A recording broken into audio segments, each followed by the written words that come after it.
Hello and welcome to another episode of PodcastDX, the show that brings you interviews with people just like you, whose lives were forever changed by a medical diagnosis.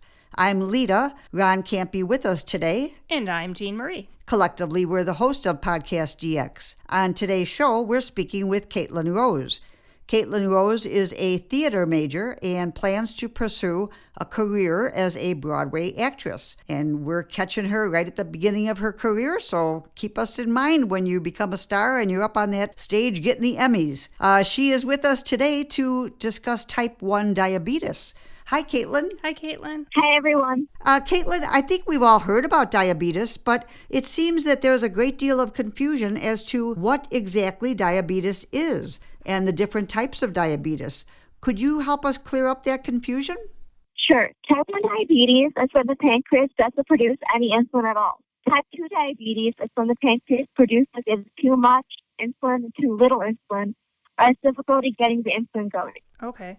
And Caitlin, how old were you when you were first diagnosed? I was diagnosed on September 7, 2012, a couple months after I turned 15. Okay. Oh, you were rather young. Yeah. Does anybody else in your family have diabetes? Nope, I'm the only one. Oh, okay. And what do you think about when you hear jokes about diabetes and sugar? You know, when people think diabetes is the same as sugar, stay away from those donuts. Honestly, it's ignorant people who make jokes like that. They just don't realize how serious type 1 diabetes is. Type 1 diabetes is not caused by sugar consumption. However, food has a dramatic impact on type 1 diabetes. It's an autoimmune condition that's also influenced by genetic factors. A few other autoimmune diseases you may have heard of are multiple sclerosis, rheumatoid arthritis, or aplastic anemia. Oh, okay. And Caitlin, do you monitor what you eat or plan out your meals for the day? I try to eat as healthy as I can, but for the most part, I don't monitor what I eat. I eat whatever I want whenever I want it. Oh, wow. Wow, okay then. That's great. You go. I'm pretty new to this myself. We don't have diabetes or anybody that we know that has diabetes. So I have a bunch of questions. First, insulin is a liquid that you have to inject. Is that right? And then how do you administer the insulin? Do you have a pump that's injected in your body somewhere? Or how does this work? Diabetes, insulin is an injectable liquid. I administer insulin through an insulin pump. I use the Medtronic 530G. Okay. Well, I had to give my turtle injections once, and that was hard on me.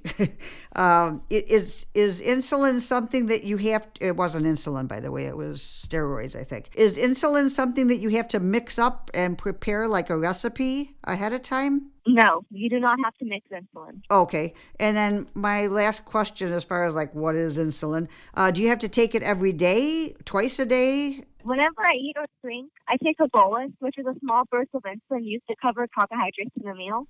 Okay. But through my pump, I get insulin in me 24 hours a day, 7 days a week. Okay. And what happens if you don't get your insulin? I understand that. And how do you know how much you need to administer in that bolus? I get insulin pumped through me all the time. Oh. There's never really a time where I'm not getting insulin. Okay. Didn't know that. So do you have to monitor it with the test strips anyway? Or does your pump monitor for you? I monitor it through checking my blood sugar about 6 times a day. Wow. That's a lot of sticks. Yeah. And is this something that gets better with time? Like, once you're 21 or something, it might clear up, or do you have to deal with this the rest of your life? It's easier to live with diabetes over time, but it's a chronic illness, meaning that it will never go away. So I won't have it for the rest of my life.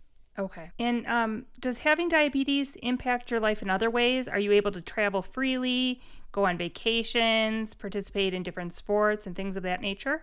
There's a lot of complications that occur with diabetes, but luckily those will only happen if you don't take care of your blood sugars. Oh, okay. I'm able to do anything that a non-diabetic can do. I may just have to take a few extra steps in order to get there.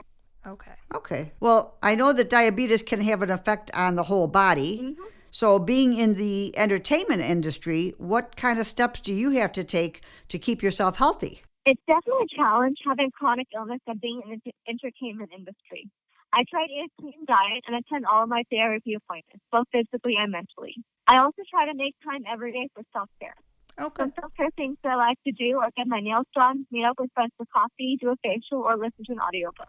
Oh, okay. How about meditation? Do you do any of that? For a couple other illnesses I have, I'm on different medications. Okay. And that's another really important part is taking your meds. Okay. Is there anything that you wish that you would have known when you were first diagnosed? If you can think back that far, that was a while ago. Something that you may have learned along the way that you want to pass on to others that you wish you would have known right from the start? I knew what diabetes was when I was diagnosed because my best friend also has it. Okay. Oh, okay. I have a wonderful support system right from the start. I do wish I had known that it does get easier to live with over time, and then everything becomes second nature eventually. Okay. One thing I've learned along the way is to always build upon your support system because you never know when a person in this support system might leave you for whatever reason. I'm so lucky to have an amazing support system in person and online. Oh, great. If you have a specific online support group or something that you want to have us post on our website, we'd be happy to do that. For support systems, there's a Facebook group called Made You Look For It Here, and that's like my main support system online. Oh, okay, great. And Caitlin, has there ever been a time when you didn't have insulin and you needed it? And what do you do if you need it in an emergency? I mean, it's not like Tylenol where you can just pop into a drugstore and purchase it. There's never been a time where I needed insulin and didn't have it. Okay. I have good medical insurance. Okay. If there's ever a diabetes emergency, the best thing you can do is call 911. Oh, okay. Oh, Good, yeah, that's good true. point. That's true. Right. Yeah, very good point.